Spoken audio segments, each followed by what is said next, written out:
வணக்கம். அனைவருக்கும் என் இனிய தமிழர் திருநாள் வாழ்த்துக்களை அச்சாரமாக சொல்லிக்கொள்ள ஆசைப்படுகிறேன். அருமை நண்பர் அமீர் இங்கு உரையாற்றினார். ஓர் இயக்குனரை போல அல்ல, ஓர் ஆய்வாளனாக, மண்ணின் பற்றாளனாக, இன அறிவு உள்ளவராக, சமூக அக்கறை மிக்கவராக, கலையின் கோட்பாடு தெரிந்தவராக அவர் இங்கு உரையாற்றியதை நான் என் செவியெல்லாம் கண்ணாக கவனித்து கொண்டே இருந்தேன். இப்படிப்பட்ட இயக்குனர்கள் தங்கள் லட்சியங்களை மாற்றிக்கொள்ளாமல் தொடர்ந்து தமிழுக்கு கிடைத்தால் தமிழ் திரைக்கலையை இந்திய அளவுக்கு விரிவு செய்யவும், இந்திய திரைக்கலையை உலக அளவுக்கு செறிவு செய்யவும் இயலும் என்ற நம்பிக்கையை அமீரின் வார்த்தைகளில் நான் பெற்றேன். இந்த சந்தனத்தேவன் என்ற கதையை அவர் என்னிடம் விளக்கினார். ஒரு 40 நிமிடங்கள் அந்த கதையை நான் செவியுற்றேன். இயக்குனர்கள் கதை சொல்ல வந்தால் அவர்களுக்கு நான் விடுக்கிற வேண்டுகோள் ஒன்று உண்டு.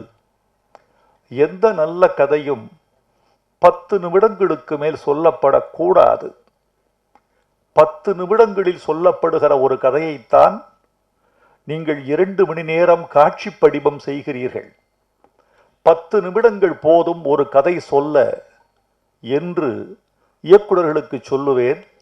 அவர்களும் அதை ஒப்புக்கொண்டு அந்த எல்லைக்குள் தங்கள் கதையை நிறைவு செய்வார்கள். அமீரால் 10 நிமிடத்திற்குள் அந்த கதையை அடக்க முடியவில்லை. காரணம், அது வெறும் கதை அல்ல, ஒரு வாழ்வியல் வட்டம். ஒட்டுமொத்த ஒரு வாழ்க்கை அதில் பூரணம் கொண்டிருக்கிறது. அந்த பூரணத்தை 10 நிமிடங்களுக்குள் அவரால் பந்தி வைக்க முடியாது என்று தெரிந்து, உங்கள் போக்கில் செல்லுங்கள், நிற்கும் போது நிறுத்தி கொள்ளுங்கள் என்று சொன்னேன். 40 நிமிடங்கள் அந்த கதையை சொன்னார். அவர் சொன்ன தொனி, அந்த சொற்கள், வாக்கிய அமைதி எல்லாம் இன்னும் என் செவிகளில் ரீங்காரமிட்டு கொண்டிருக்கிறது. அந்த கதையில் யார் கதாநாயகன் என்று கேட்டேன். ஆர்யா என்று சொன்னார். ஆர்யாவுக்கு சொல்லுங்கள், அவருடைய வாழ்நாளில் அவர் நடிப்புக்கு கிடைத்த நல்ல வாய்ப்பு என்று இந்த படத்தை சொல்லுங்கள் என்று சொன்னேன். சில பேருக்குத்தான் சில விஷயங்கள் வாய்க்கும். சில வாய்ப்புகளுக்காக வாழ்க்கை காத்திருக்கும். வாழ்க்கைக்காக சில மனிதர்கள் காத்திருப்பார்கள். கலீல் ஜிப்ரான் என்று ஒரு கவிஞன் இருந்தான். புரோக்கன் விங்ஸ் என்று ஒரு கவிதை காவியம் படைத்தான். அதில் அவன் சொல்லுவான், 18வது வயதில் செல்மா கராமி என்ற காதலியை அவன் சந்திப்பான். அந்த செல்வா கராமி பனியால் செதுக்கப்பட்ட ஒரு சிலை, பூமியில் தெரித்து விழுந்த ஒரு சொர்க்க துண்டு, கருணையினுடைய வடிவம், காதலின் பிம்பம், அழகின் உச்சம். அவளை சந்தித்த போதே அவள் மீது அவனுக்கு காதல் வந்துவிட்டது. அப்போது அவள் சொல்வான், நான் 21 வயது, உனக்கு 18 வயது. இந்த 21 வசந்தங்களையும் 21 கோடைகளையும் நான் தாண்டி வந்தது பெண்ணே உன்னை சந்திக்கத்தானா என்று கேட்டு முடிப்பான். ஆர்யா இத்தனை படங்களையும், இத்தனை அனுபவங்களையும், இத்தனை பாத்திரங்களையும், இத்தனை தடைகளையும் தாண்டி வந்தது சந்தனத்தேவனில் நடிக்கத்தானா என்று அவர் பெருமைப்பட்டு கொள்ளலாம். நடிப்பதற்கு எல்லோருக்குமே வாய்ப்பு வந்துவிடாது. அந்த வந்த வாய்ப்பை அவர்கள் சரியாக பயன்படுத்தி கொள்ள வேண்டும். எண்ணி சில நிமிடங்கள் பேச வேண்டும் என்று ஆசைப்படுகிறேன். இது ஒரு பெரிய சொற்பொழிவு மேடையாக மாற்றிவிடக் கூடாது என்ற சட்டமும் நியாயமும் நாகரிகமும் எனக்கு இருப்பதாக நான் நம்புகிறேன். அதனால் சில செய்திகள் சொல்லியாக வேண்டும்.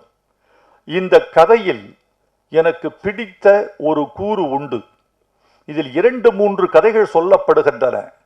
ஒரு வாழ்க்கை முழுக்க சொல்லப்படுகிறது. ஆனால் அதன் மையம், குவி மையம் ஒன்றாகவே இருக்கிறது. குவி மையத்தில் சிதறல் இல்லை. ஒரு நல்ல கலை விமர்சகன் ஒரு கலையின் குவி மையம் எது என்பதிலும், அந்த குவி மையம் சிதறாமல் இருக்கிறதா என்பதிலும், சிதறடிக்கப்படாமல் சொல்லப்படுகிறதா என்பதிலும் கவனம் காட்டுவான்.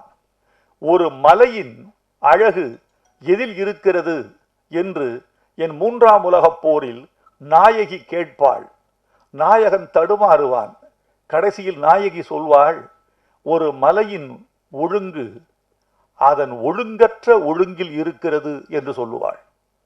அதுதான் மலையின் அழகு. ஒரே மாதிரி இருந்தால் அது கான்கிரீட் பில்டிங். ஒரே மாதிரி இருந்தால் அது செய்யப்பட்டது. செய்யப்பட்டதெல்லாம் ஒழுங்காக இருக்கும். படைக்கப்பட்டதெல்லாம் ஒழுங்கற்று இருக்கும். மலை படைக்கப்பட்டது. அதன் ஒழுங்கற்ற ஒழுங்குதான் அதனுடைய அழகு என்று சொல்வாள். ஒரு பறவையின் வெற்றி இதில் இருக்கிறது என்று கேட்பார்.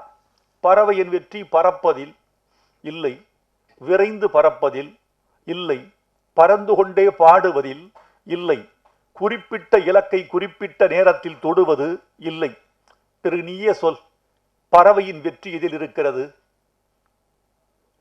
மொத்த வானத்தையும் மறக்கடித்து விட்டு ஒரு பறவை தன்னை மட்டும் கவனிக்க செய்யும் தந்திரத்தில் இருக்கிறது பறவையின் வெற்றி என்று 3ஆம் உலகப் போரில் அந்த நாயகன் சொல்வான். திரைக்கதையின் வெற்றி இதில் இருக்கிறது தெரியுமா? ஒரு சினிமாவின் வெற்றி திரைக்கதையில் இருக்கிறது. எந்த ஒரு விஷயத்தையும் நியாயப்படுத்துவதும் எந்த ஒரு விஷயத்தையும் அநியாயப்படுத்துவதும் திரைக்கதைதான்.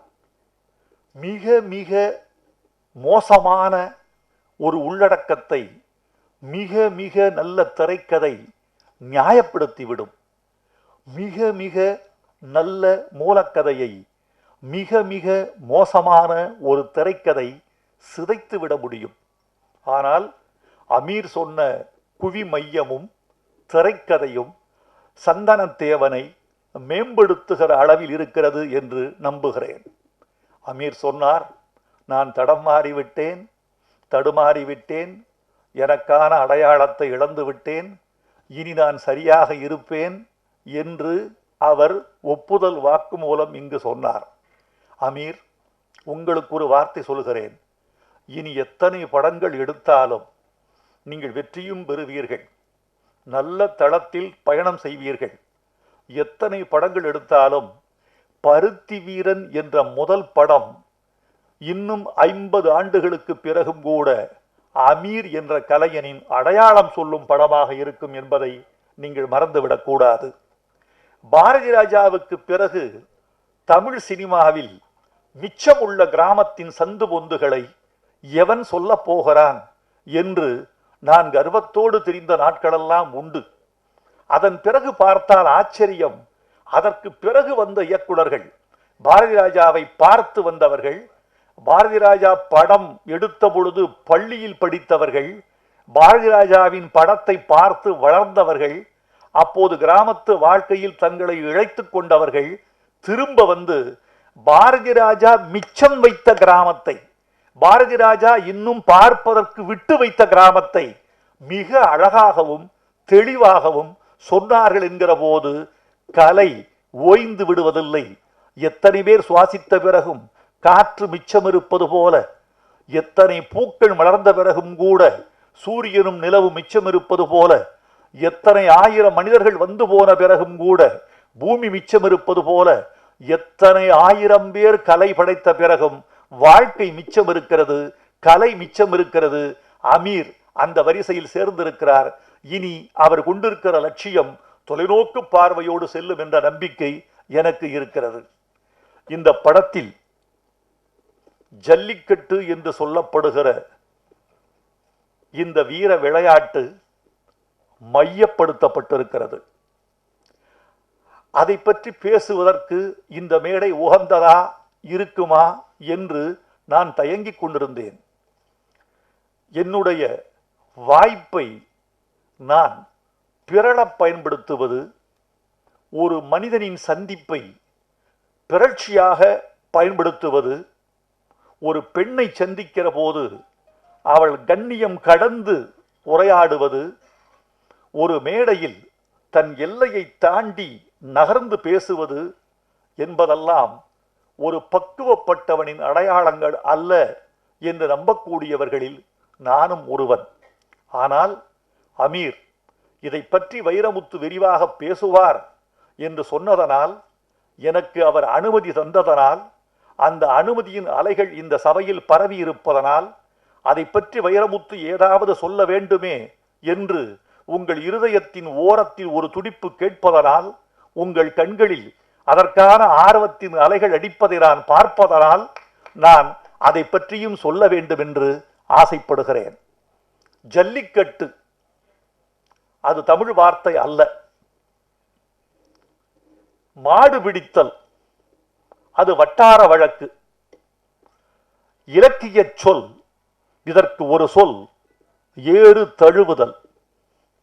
உச்சநீதிமன்றத்தை பணிவோடு கேட்கிறேன், மத்திய அரசை நான் பணிவோடு கேட்கிறேன், தமிழர்கள் அல்லாத மாற்று கலாச்சாரவாதிகளையும் இந்த ஏறு தழுவுதலை எதிர்க்கிற கூட்டத்தையும் பார்த்து நான் ஒன்று கேட்கிறேன்.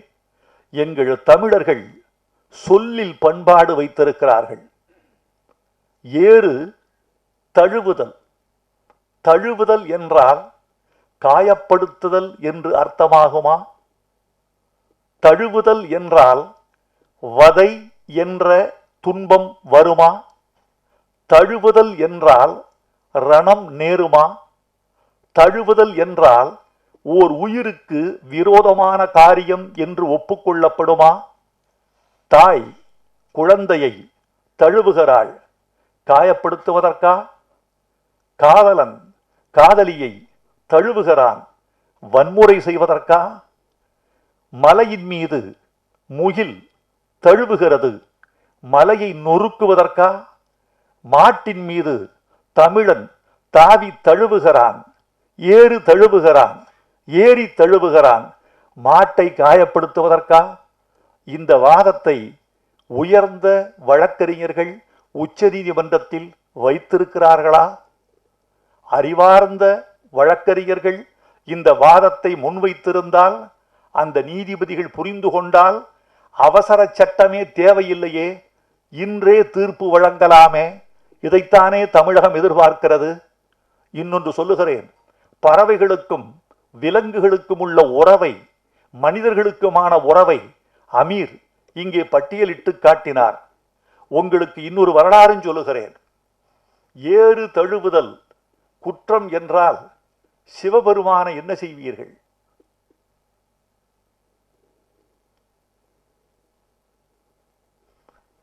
அங்கே ஒருவர் மட்டும் வரலாற்று புன்னகை புரிகிறார். அவருக்கு மட்டும் புரிகிறது வைரமுத்து விவகாரமாக பேசுகிறானே என்று. 4 யுகங்களை தாண்டி மனிதன் வந்திருக்கிறான். ஒன்று வேட்டை யுகம், இன்னொன்று வேளாண்மை யுகம், மூன்றாவது தொழில் யுகம், 4வது கல்வி யுகம், இந்த தொழில்நுட்ப யுகம். இந்த 4வது யுகத்திலும் கூட இன்னும் அழிந்த போகாத எச்சங்களை உடைய யுகம் வேளாண்மை யுகம். வேளாண்மை தோன்றி வெறும் 10,000 ஆண்டுகள் தான் ஆயின. 10,000 ஆண்டுகள், 10,000 ஆண்டுகள் என்பது கால பெருங்கடலில் ஒரு 10 துளிகள், அவ்வளவுதான். இந்த 10,000 ஆண்டுகளுக்கு முன்னால் மனிதன் வேட்டையாடி கொண்டிருந்தான். வேட்டையாடுகிற வரைக்கும் அவனுக்கு நிலம் சொந்தமில்லை. வேட்டையாடுகிற வரைக்கும் அவனுக்கு குடியிருப்பு இல்லை. உணவை தேடி அவன் அலைந்தான். அது வேட்டை கலாச்சாரம். சலித்து போனான். வேட்டையில் அவனும் பலியானான். இடங்களை இழந்தான், நிலங்களை துறந்தான், இல்லம் இல்லாமல் அலைந்தான். ஆனால் உணவு கிடைக்கவில்லை. வேட்டையாடி தீர்த்த காடுகள் நிறைய வந்து விட்டன. விலங்குகள் வெளியேறிவிட்டன. ஒருவனுக்கு தோன்றியது ஒரு சிந்தனை. உணவை தேடி நாம் போவதற்கு பதிலாக நம்மை தேடி உணவு வந்தால் என்ன என்று ஒரு மனிதன் சிந்தித்தான். அந்த சிந்தனையின் விளைச்சல் தான் வேளாண்மை. நம்மை தேடி உணவு வர வேண்டும். அப்படி நம்மை தேடி உணவு வர வேண்டும் என்றால் நதிக்கரை ஓரம் வேண்டும். மனிதர்கள் மட்டும் அதற்கு பயன்பட மாட்டார்கள். விலங்குகளின் துணை வேண்டும். மாட்டை வசக்கி ஏரில் பூட்டினான். சிவபெருமான் என்பவன் சிவன், கடவுள் என்பதெல்லாம் இந்து மதத்தின் நம்பிக்கைகள். ஆனால் மானிடவியல் வரலாற்றின்படி நான் உணர்ந்து கொண்ட விஷயம் ஒன்று உண்டு. எவன் ஒருவன் காட்டு மாட்டை வசக்கி தன் வசப்படுத்தி ஏரில் பூட்டி அதில் சவாரி செய்தானோ அவனுக்கு பெயர் சிவபெருமான் என்று மனித இனம், நம் தமிழ் இனம் வழங்கியது. அவன்தான் மாட்டை வசக்கி முதலில் ஏரில் பூட்டியவன், அதில் சவாரி செய்தவன். அதனால் அந்த மாட்டையே அவனுக்கு விடையேறிய பெருமானாக, அவனுக்கு அந்த மாட்டையே வாகனமாக தமிழ் இனம் வழங்கி அழகு பார்த்தது. ஈபிகோவின் சட்டத்தின்படி மாட்டை வசக்கி பூட்டியவன் சிவபெருமான் என்றால் எந்த விதியின் கீழ் சிவபெருமானை கைது செய்வீர்கள்? முடியாது. இது மனிதவியல் வரலாறு. இன்னொன்று, மாட்டில் மனிதன் காயமுறுகிறான். மனிதர்களால் மாடுகள் காயமுறுவதில்லை. ஒரு கேள்வி கேட்கிறேன், மிக முக்கியமான கேள்வி. இந்த கேள்விக்கு தமிழகமும் அறிவுலகமும் உச்சநீதிமன்றமும் பதில் சொல்ல வேண்டும். அவர்கள் சொல்கிறார்கள், மாடு காயமுறுகிறது. இல்லை, நாங்கள் மாட்டை காயப்படுத்துவதில்லை. ஜல்லிக்கட்டு காளைக்குத்தான் எங்கள் வீடுகளில் முதல் மரியாதை.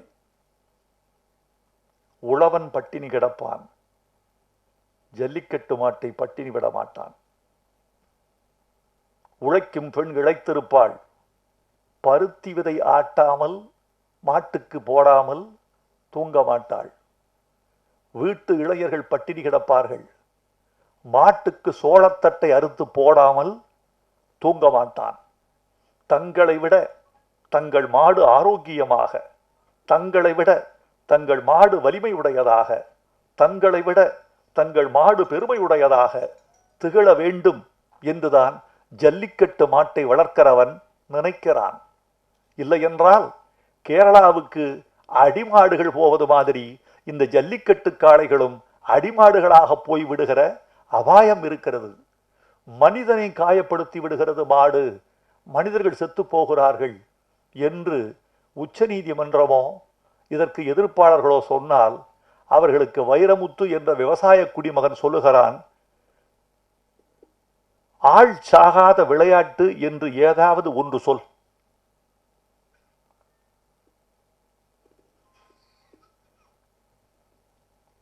விபத்து இல்லாத வாழ்வு உண்டா?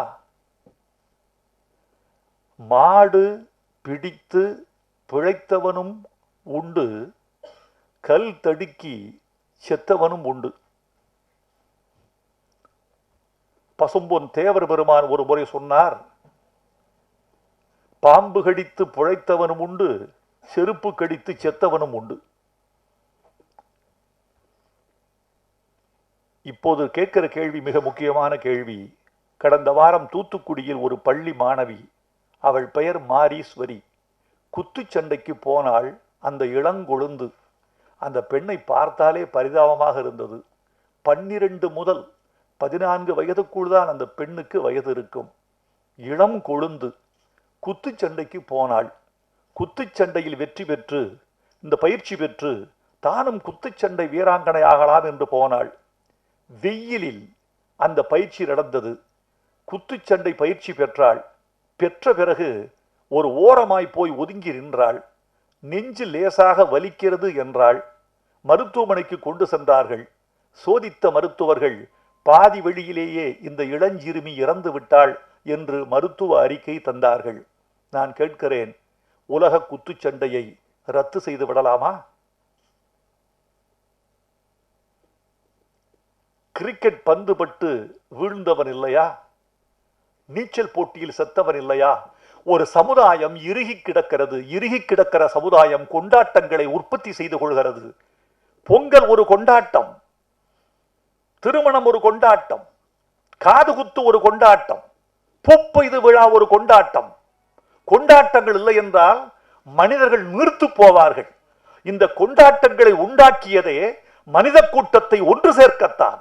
இந்த கொண்டாட்டங்கள் இருப்பதே மனித வாழ்வை ருசி சேர்க்கத்தான். எனவே இந்த கொண்டாட்டங்கள் தமிழர்களின் பரம்பரை அடையாளங்கள், எங்கள் மன எழுச்சிகள், எங்களை நாங்களே புதுப்பித்துக் கொள்ள, எங்கள் இருதயத்தை ஒட்டடையடித்துக் கொள்ள, எங்கள் கைகால்களை நாங்கள் உற்சாகமாக அசைத்துக் கொள்ள, எங்கள் உடம்பை நாங்களே சோதித்துக் கொள்ள. ஒரு விஷயம் சொல்லட்டுமா? உங்க உடம்புக்கு டெஸ்ட் வச்சிருக்கிற நீங்க, உங்க உடம்புக்கு டெஸ்ட் ஒன்று உண்டு. நின்று கொண்டு உங்கள் குளிக்கிற போது உங்கள் எல்லா உறுப்பையும் உட்கார்ந்து கொள்ளாமல் நின்று கொண்டே தேய்க்கிற வரைக்கும் நீங்கள் ஆரோக்கியமாக இருக்கிறீர்கள். படுக்கையில் படுக்கிற பொழுது உங்களுக்கு வசப்பட்ட வசதியில் திரும்பி படுக்கிற வரைக்கும் உங்கள் உடம்பு ஆரோக்கியமாக இருக்கிறது. மாடு பிடிக்கிற வரைக்கும் எங்கள் இளைஞன் ஆரோக்கியமாக இருக்கிறான். அவன் தன்னைத்தானே நான் எதையும் சாதிக்க முடியும் என்ற நம்பிக்கை பெறுகிறான். நான் திருமணம் செய்து கொள்ளலாம், நான் நிலம் வாங்கலாம், நான் உழலாம், நான் தனிவெளி பயணப்படலாம், எந்த சுடுகாட்டையும் கடந்து போகலாம், எவன் எதிர்த்தாலும் யாரடா நீ என்று எதிர்த்து போராடலாம் என்ற உறுதியை பெறுகிறான். அந்த உறுதியின் மீது கை வைப்பதற்கு யாருக்கும் அதிகாரம் இல்லை. இந்திய இறையாண்மை இதை அனுமதிக்க வேண்டும். உச்ச நீதிமன்றம் இதற்கு எதிரான தீர்ப்பு வழங்கினால் கூட தமிழர்கள் அதை விட்டுக் கொடுக்க மாட்டார்கள் என்ற உறுதியை நான் இந்த மன்றத்துக்கு தெரிவித்துக் கொள்ள ஆசைப்படுகிறேன். என் தம்பி யுவன் சங்கர் ராஜா இந்த படத்திற்கு இசையமைத்திருக்கிறார். அவர் மாறிவிட்டார் என்று சொன்னார். மதம் மாறிவிட்டார் அதை சொல்லவில்லை. அது அவர் தனிப்பட்ட உரிமை. ஒவ்வொரு மதமும் ஒரு வாழ்க்கை முறை, அது அவர் உரிமை. மாறிவிட்டார் என்று அமீர் எதை சொன்னார் என்றால், முன்பெல்லாம் நாங்கள் தொலைபேசியில் அழைத்தால், காலையில் அழைத்தால் நாளைதான் எடுப்பார், இன்றைக்கு அப்போதே எடுக்கிறார் என்று அவர் சொன்னார். முந்தியெல்லாம் ஒரு மெட்டு தர்மதுரைக்கு நானும் ஒரு வேலை பார்த்தோம். ஸ்ரீராமசாமி கிட்ட சொன்னார், சார் ரொம்ப கஷ்டமா இருக்கு யுவன்கிட்ட டியூன் வர்றதுக்கு, என்ன பண்ணதில்லை, அவசரமா ஷூட்டிங் போனோம். நான் யுவனை அழைத்தேன். யுவன், உன் திறமை உனக்கு தெரியும் இல்லை, நானும் உங்க அப்பாவும் வேலை செஞ்ச போதுப்பா, உங்க அப்பாவை இன்னைக்கு வரைக்கும் நான் எதுக்கு வியக்கிறேன்னு தெரியுமா? ஒரு டியூன் போடுவதற்கு இன்றைக்கு வருகிற இசையமைப்பாளர்கள் 4 நாள் 5 நாள் கேட்கிறார்கள், 10 நாள் எடுத்துக்கொள்கிறார்கள் ஒரு டியூன் போடுறதுக்கு, பல்லவி போடுறதுக்கே. எனக்கு தெரிந்து ஹார்மோனியத்தின் மீது உட்கார்ந்தால் மெட்டு வராமல் ஒரு நாள் கூட இளையராஜா எழுந்து போனதில்லை, மெட்ட முடிக்காம போனதில்லை. காதல் ஓவியம் விஜிபியில் உட்கார்ந்துட்டு 7 டியூன் ஒரே நாளில் போட்டார். நான் 2 நாள் எழுதி முடித்தேன். காதல் ஓவியம். சிந்து பைரவி 1 வாரம், முதல் மரியாதை 5 நாள், இவ்வளவுதான். இன்னைக்கு ஒரு பாட்டு போடுறதுக்கு 1 வருஷம் எடுத்துக்கிறீங்களப்பா. அந்த படம் ஓட போறதோ 3 நாள். 3 நாள் படத்துக்கு 300 நாளா டியூன் போடுவீங்க. யுவன், காலம் விரைகிறது, ஒவ்வொரு சனத்தை விட்டுறக்கூடாது. ஒவ்வொரு சனமும் இழந்தால் மீண்டும் பெற முடியாதது மானமும் காலமும் தான். இந்த 2ஐ மட்டும் இழந்தால் பெற முடியாது. மானம், காலம் 2ஐயும் பெற முடியாது. நான் வந்த உடனே எப்படி முடிவு செஞ்சோம்னா, 2 மடங்கு வேலை செய்வதுன்னு முடிவு பண்ணேன். ஏன்னா வாழ்க்கை ஒரு வாழ்க்கை தான் கொடுக்கப்பட்டிருக்கு. என்ன இருப்போம், ஒரு 80 வருஷம் இருப்போம்னு வச்சுக்கோங்க. 160 வருஷத்துக்கு வேலை செய்யறது எப்படின்னு திட்டம் போட்டேன். 160 வருஷத்துக்கு வேலை பார்த்துட்டா 2 வாழ்க்கை வாழ்ந்துடலாம்ல. 2 பிறவி, இன்னொரு பிறவியின் மீது எனக்கு நம்பிக்கை இல்லை. பல பேருக்கு இந்த பிறவியின் மீதே நம்பிக்கை இல்லை. நான் ஒரு பிறவிதான் உண்டு என்று நம்புகிறவன். ஆனால் 2 பிறவிக்குரிய பணிகளை செய்து விட துடிக்கிறவன். காலத்தை விட்டு விடாதீர்கள். இந்த வருஷம் நானும் யுவனும் சேர்ந்து 4 படங்கள் செய்கிறோம் இந்த ஆண்டு. இது ஒரு புதிய இளமையை தமிழுக்கு கொடுத்து வரலாம் என்று ஆசைப்படுகிறோம். யுவன் கொஞ்சம் ஒத்துழைக்க வேண்டும். என் வயதுக்கு இணையாக நீங்கள் வேலை செய்ய வேண்டும். இவன் ஒரு குழந்தை, வந்து நெஞ்சில கள்ளமில்லாத ஒரு குழந்தை. யுவன் எனக்கு ரொம்ப பிடிக்கும். இவனை பற்றி ஒரு சம்பவம் சொல்லி விடைபெறுகிறேன். ஒரு நாள் இளையராஜா வந்து ஒரு கார் வாங்கினார் புதுசாக. அவர் வீட்டில் கார் வாங்கினோன்னே, வாங்க எல்லாரும் பீச்சுக்கு போகலாம் அப்படின்னாரு. வீட்டில் பீச்சுக்கு போகலாமா அப்படி என்ன கூப்பிட்டாரு. நானும் வர்றேன்னா, நான் முன் சீட்டில் உட்காந்துக்கிட்டேன். டிரைவர் முன் சீட்டில், நான் டிரைவருக்கு பக்கத்தில். நான் ஒரு குட்டி காரு. பின்னால் இளையராஜாவும் இளையராஜா சம்சாரமும், அந்த அம்மா, அந்த சகோதரி ஜீவா, நம்ம மறக்கவே முடியாது. அவ்வளோ பண்பான சகோதரி உட்காந்துருந்தாங்க. எங்கிட்ட இடைஞ்சலாக இருக்குன்னு ஒரு பையனை தூக்கி ஏமடியில் வச்சாங்க. அவங்களுக்கு காதலர்களுக்கு இடைஞ்சலாக இருக்கான். மடியில் தூக்கி உட்கார வச்சாங்க. நான் உட்கார வைக்கிறேன். மிஸ், இந்த குழந்தை திமிருது. இருக்கிற 2 வயசு இருக்கு, 2.5 திமிருது. என் மடியில் உட்கார மாட்டேங்குது. என் மடி பத்தலை. அதுக்கு இங்க ரொம்ப தொந்தரவு பண்றாங்க பையன். இந்தாங்க தூக்கிறேன். தூக்கி பின் சீட்டை தூக்கி கொடுத்தேன். அவன் தான் அந்த பையன். அன்றைக்கு பின் சீட்டில் தூக்கி கொடுத்த பையன் இன்னைக்கு முன் சீட்டில் உட்கார்ந்துருக்கான். இன்னும் வளமான உழைக்கணும். வாய்ப்பு ரொம்ப வாய்ப்பு எல்லா காலத்தையும் வாய்ப்பு எல்லாருக்கும் வந்து விடாது. வாய்ப்புள்ள காலத்தில் 2 மடங்கு 3 மடங்கு வேலை செஞ்சிடணும். அமீர், ரொம்ப மகிழ்ச்சியா இருக்கு. நான் இவ்வளவு பேச வேண்டும் என்று நான் நினைத்து வரவில்லை.